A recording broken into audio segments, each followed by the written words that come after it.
আপনারা জানেন যে বাংলাদেশে আমাদের তবলিগ জামাতের যেই আন্দোলন এবং যেই সমাবেশ, এটা আমাদের হজের পরে সবচেয়ে বৃহত্তম সমাবেশ। এই সমাবেশটা যখন হচ্ছিল তারা সবাই একতাবদ্ধ ছিল। যে কোনো কারণেই হোক ওনাদের মধ্যে ভুল বুঝাবুঝি হওয়াতে তাদের মধ্যে দুটা গ্রুপ হয়ে যায়। একটাকে বলা হয় মাওলানা সাতপন্থী, আরেকটারে বলা হয় মাওলানা জুবায়ের পন্থী।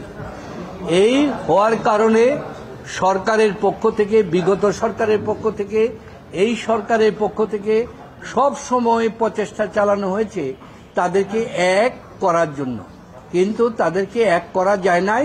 তাই সরকারের ব্যবস্থাপনায় তাদেরকে দুইটি ভাগে ভাগ করে দিয়ে এই জামাতের আয়োজন করা হয়েছে।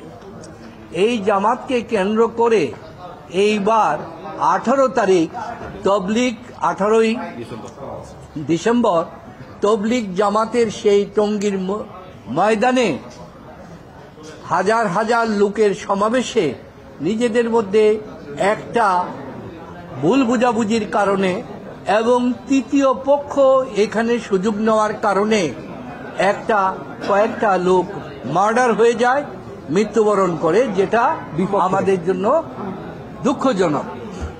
এখন দুই পক্ষই দাবি করেন তাদের নিজস্ব লোক মারা গিয়েছে, আমরা যা শুনেছি এবং যা দেখেছি।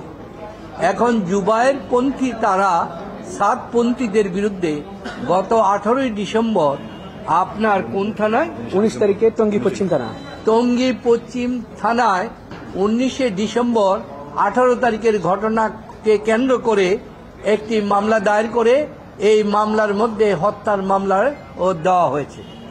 কিন্তু আজকে যেখানে যিনি এসেছেন উনি হচ্ছেন সৈয়দ ওয়াসিউল ইসলাম। ওনার বয়স হচ্ছে 80 বছর। উনি গত 8 বছর যাবৎ হুইল চেয়ারে চলেন এবং এইখানে আসামিদের মধ্যে কয়েকজন আছেন প্রাক্তন সচিব, একজন আছেন ওয়াক্সের সচিব, বিভিন্ন জনে। আপনারা জানেন তবলিগের যারা তারা হাইলি কোয়ালিফাইড, ইউনিভার্সিটি টিচার, বিভিন্ন সচিব, বিভিন্ন জায়গা থেকে তারা আসেন, তাদেরকে এই মামলা আসামি করা হলো। তো সুতরাং মহামান্য আদালতের কাছে আমরা বললাম, হাইকোর্ট ডিভিশনের কাছে আমরা বললাম, এই তবলিগ জামাতটা যেন জনগণের মনে যে আশা সঞ্চার করেছে, এই তবলিগ জামাতটাকে কেন্দ্র করে তাদেরকে আজকে একটা যে মামলা দিয়েছে, এই মামলার কারণে তারা কোনো কার্যক্রম করতে পারছে না। তাদের পরবর্তী তারিখ কবে তাদেরকে দেয়? 7, 8, 9 7, 8, 9 তাদের তারিখ ফেব্রুয়ারি। আর ওনাদের তারিখ ওনাদের হলো 31শে জানুয়ারি, 1-2 ফেব্রুয়ারি। 31শে জানুয়ারি, 1-2 হচ্ছে ফেব্রুয়ারি হচ্ছে মাওলানা জুবায়ের পন্থীদের। তো সুতরাং এই ক্ষেত্রে কোর্ট বিবেচনা করে, ওনারা অত্যন্ত সম্মানিত লোক, ওনারা বয়স্ক লোক, ওনারার পক্ষে এই ধরনের কোনো অপরাধ করা সম্ভব না, তা বিবেচনা করে ওনাদের অন্তর্বর্তীকালীন জামিন দিয়েছেন till submission of the police report. এই পর্যন্ত উনি সৈয়দ ওয়াসিফুল ইসলাম উনি আমির সাহেব সহ 23 জনকে আজকে জামিন দিয়েছেন। তারপরও আদালত আবার একটি বলেছে, তবলিগের প্রতি আমাদের সবারই একটা ইমোশন আছে, ইমোশন কাজ করে। তো সুতরাং কোর্টও আবেদন জানিয়েছেন যে ওনারা যেন নিজেদের মধ্যে আর কোনো বিভেদ না করে, বিভ্রান্ত না করে, এই জিনিসটা আপনারা সজাগ থাকবেন। আর আমিও একজন আইনজীবী হিসাবে, আপনাদের সাংবাদিক বন্ধুদের একজন বন্ধু হিসাবে, তবলিগ জামাতের এই দুই পক্ষের কাছেই আমরা একটা আবেদন রাখতে চাই যে তবলিগের প্রতি এই দেশের মানুষ সকালে ভোরে কনকনা শীতের মধ্যে চলে যায় শেষ জামাত ওয়াজ আপনার দোয়া মাহফিলে হাজির হওয়ার জন্য, আখিরি মুনাজাতের জন্য।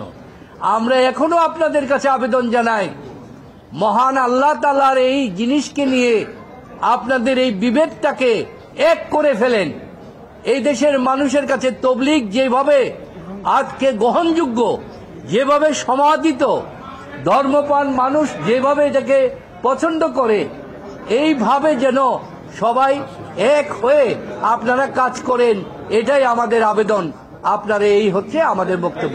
আচ্ছা, অ্যালিগেশন হয়েছে 29 জনের বিরুদ্ধে, আজকে অজ্ঞাতনামা, আর আজকে 23 জন হাজির উপস্থিত ছিল। হয়েছেন, 23 জনকেই জামিন দিয়েছেন till submission of the police report.